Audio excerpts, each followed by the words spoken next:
Hi, ನಾನು ದಿವ್ಯಾ. ನೀವು ಈ ಲಿಪ್ ಬಾಮ್ನ ಜಸ್ಟ್ 4 ಇಂಗ್ರೀಡಿಯೆಂಟ್ಸ್ ಯೂಸ್ ಮಾಡಿ ಮನೆಯಲ್ಲೇ ಮಾಡ್ಕೋಬೋದು.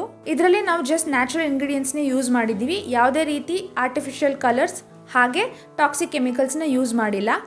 ನಾನು 7 ಇಂಗ್ರೀಡಿಯೆಂಟ್ಸ್ ಯೂಸ್ ಮಾಡಿದ್ದೀನಿ, ಆದರೆ ನೀವು ಜಸ್ಟ್ 4 ಇಂಗ್ರೀಡಿಯೆಂಟ್ಸ್ ಯೂಸ್ ಮಾಡಿ ಇದನ್ನ ಮನೆಯಲ್ಲೇ ಮಾಡ್ಕೋಬೋದು. ಬನ್ನಿ ಈಗ ಈ ಲಿಪ್ ಬಾಮ್ನ ಹೇಗೆ ಮಾಡೋದು ಅಂತ ನೋಡೋಣ. ಸೊ ಈಗ ಫಸ್ಟಿಗೆ ನಾನೊಂದು ಬೀಕರ್ ತೊಗೋತಾ ಇದ್ದೀನಿ. ನಿಮ್ಮ ಹತ್ರ ಯಾವುದೇ ಒಂದು ಗ್ಲಾಸ್ ಬೌಲ್ ಇದ್ದರೂ ತೊಗೋಬೋದು, ಇಲ್ಲಾಂದರೆ ಸ್ಟೇನ್ಲೆಸ್ ಸ್ಟೀಲ್ ಬೌಲ್ ಕೂಡ ಯೂಸ್ ಮಾಡ್ಬೋದು. ಫಸ್ಟಿಗೆ ನಾವು ಬೇಕಾಗಿರೋ ಇಂಗ್ರೀಡಿಯೆಂಟ್ಸ್ ಎಲ್ಲದನ್ನು ವೇ ಮಾಡ್ಕೊಳ್ಳೋಣ. ಫಸ್ಟಿಗೆ ಬೇಕಾಗಿರೋದು ಬೀಸ್ ವ್ಯಾಕ್ಸ್ನ ಒಂದು 4 ಗ್ರಾಮ್ ತೊಗೋತಾ ಇದ್ದೀನಿ.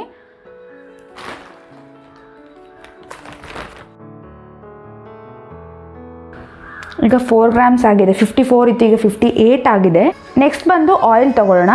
ಕೋಕೋನಟ್ ಆಯಿಲ್ ಅಥವಾ ಕ್ಯಾಸ್ಟರ್ ಆಯಿಲ್ ಕೂಡ ಯೂಸ್ ಮಾಡ್ಬೋದು, ಬಟ್ ನಾನು ಇವತ್ತು ಸ್ವೀಟ್ ಆಲ್ಮಂಡ್ ಆಯಿಲ್ ಹಾಗೆ ಹೊಹೋಬಾ ಆಯಿಲ್, ಇದ್ರ ಜೊತೆಗೆ ಸೀಬಕ್ತಾನ್ ಆಯಿಲ್ ಕೂಡ ಯೂಸ್ ಮಾಡ್ತಾಯಿದ್ದೀನಿ.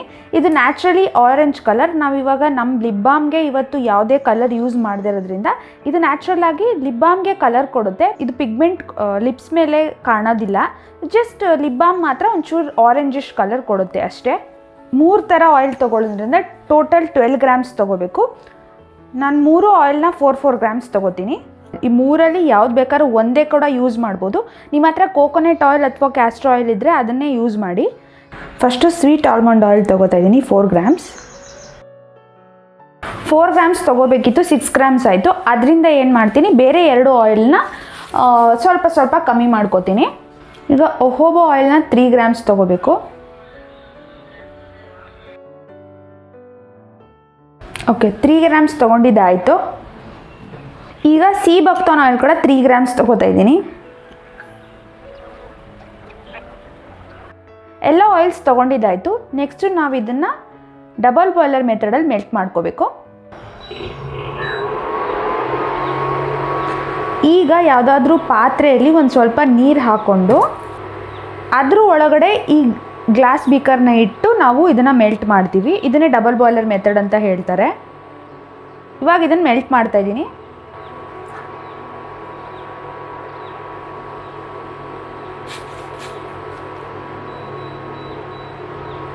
ಸ್ವಲ್ಪ ಲೋ ಫ್ಲೇಮಲ್ಲೇ ಇಟ್ಕೊಂಡು ಮೆಲ್ಟ್ ಮಾಡ್ಕೋಬೇಕು.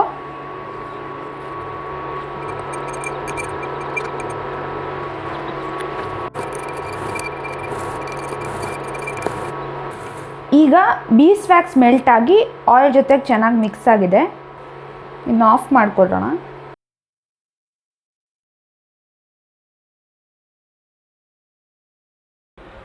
ಈಗ ಬೀಕರ್ ಕೆಳಗಡೆ ಇರೋ ವಾಟರ್ನೆಲ್ಲ ನೀಟಾಗಿ ಒರೆಸ್ಕೊತಾ ಇದ್ದೀನಿ.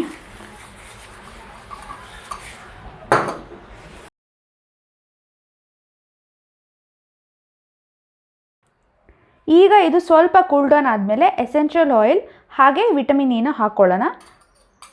ಆದರೆ ತುಂಬ ಕೂಲ್ ಆಗಕ್ಕೆ ಬಿಡಬಾರ್ದು, ಯಾಕೆಂದರೆ ಇದು ಗಟ್ಟಿ ಆಗಿಬಿಡುತ್ತೆ. ಅದು ಸಾಲಿಡಿಫೈ ಆಗೋಷ್ಟೊತ್ತಿಗೆ ಎಸೆನ್ಷಿಯಲ್ ಆಯಿಲ್ ಹಾಗೆ ವಿಟಮಿನ್ ಇನ ಹಾಕ್ಕೊಂಡು ನಾವು ನಮಗೆ ಬೇಕಾಗಿರೋಂಥ ಕಂಟೈನರಲ್ಲಿ ಹಾಕ್ಕೊಂಬಿಡೋಣ. ನಾನಿವತ್ತು ಆರೆಂಜ್ ಫ್ಲೇವರ್ ಹಾಗೆ ಪೆಪ್ಪರ್ಮಿಂಟ್ ಎರಡೂ ಮಿಕ್ಸ್ ಮಾಡಿ ಹಾಕ್ಕೋತಾ ಇದ್ದೀನಿ. ಜೊತೆಗೆ ಇದಕ್ಕೆ ಲೆಮನ್ ಫ್ಲೇವರ್ ಕೂಡ ಚೆನ್ನಾಗಿರುತ್ತೆ. ಓಕೆ, ಇದು ಸಾಲಿಡಿಫೈ ಆಗ್ತಿದೆ. ಅಷ್ಟೊತ್ತಿಗೆ ನಾವು ಇದು 1 ಡ್ರಾಪ್ ಹಾಗೆ ಪೆಪ್ಪರ್ಮಿಂಟ್ 1 ಡ್ರಾಪ್ ಹಾಕೋತಾ ಇದ್ದೀನಿ.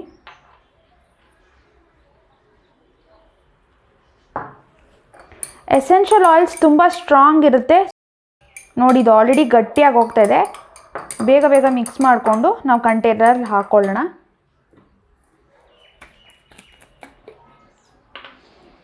ಜೊತೆಗೆ ವಿಟಮಿನ್ ಇ ಹಾಕ್ತಾಯಿದ್ದೀನಿ. ಇದು ಕೂಡ 1 ಡ್ರಾಪ್ ಅಥವಾ 2 ಡ್ರಾಪ್ ಇದ್ದರೆ ಸಾಕು.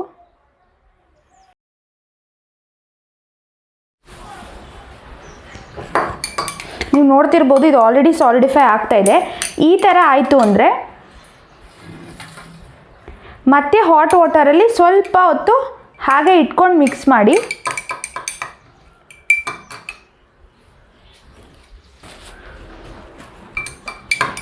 ನೋಡಿ, ಮತ್ತೆ ಕರಗ್ತಾ ಬಂತು.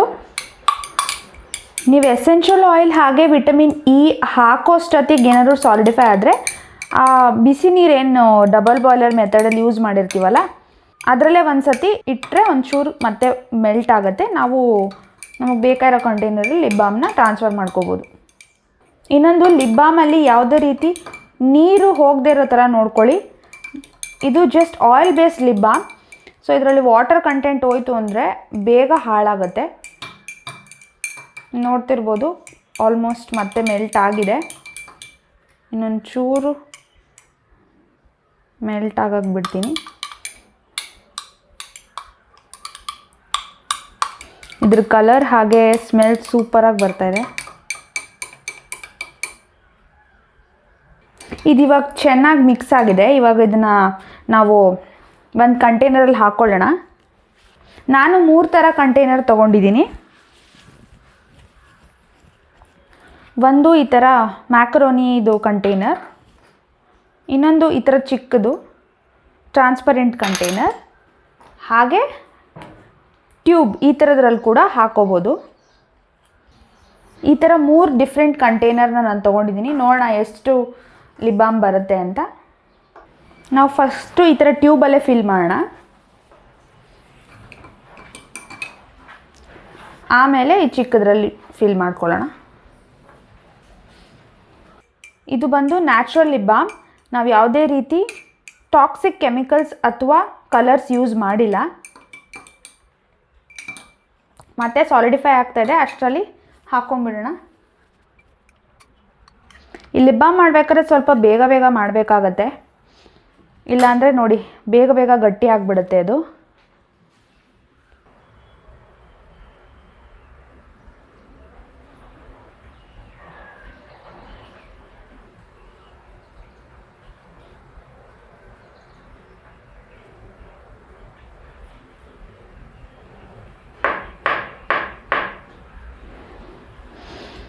ಒಂದು ಲಿಪ್ ಬಾಮ್ ಮಾಡೋಷ್ಟೊತ್ತಿಗೆ ಗಟ್ಟಿಯಾಗೋಯ್ತು. ಮತ್ತೆ ಬಿಸಿ ಮಾಡ್ಕೋತೀನಿ.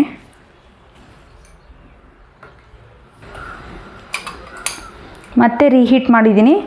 ಬೇಗ ಇದನ್ನು ಕಂಟೈನರಲ್ಲಿ ಹಾಕೊಂಬಿಡೋಣ. ತುಂಬ ಟೆಂಪರೇಚರ್ ರೀಹೀಟ್ ಮಾಡಬಾರ್ದು, ಯಾಕೆಂದರೆ ಎಸೆನ್ಷಿಯಲ್ ಆಯಿಲ್ ಹಾಕಿದ್ದೀವಿ. ಕ್ವಿಕ್ಕಾಗಿ ಪೋರ್ ಮಾಡ್ಕೊಂಬಿಟ್ರೆ ಓಕೆ. ಬಟ್ ನಾನು ವೀಡಿಯೋ ಮಾಡ್ತಾ ಮಾಡ್ತಾ ಸ್ವಲ್ಪ ಸಾಲಿಡಿಫೈ ಆಗೋಯ್ತು. ಎಸೆನ್ಷಿಯಲ್ ಆಯಿಲ್ ಹಾಕಿದ್ಮೇಲೆ ಆದಷ್ಟು ರೀಹೀಟ್ ಮಾಡದೇ ಇರೋ ಥರ ನೋಡ್ಕೊಳ್ಳಿ. ಸೊ ಗಟ್ಟಿಯಾಗೋದ್ರೆ ಏನೂ ಮಾಡೋಕ್ಕಾಗಲ್ಲ, ಮತ್ತೆ ಮಾಡ್ಕೊಳ್ಳೇಬೇಕು.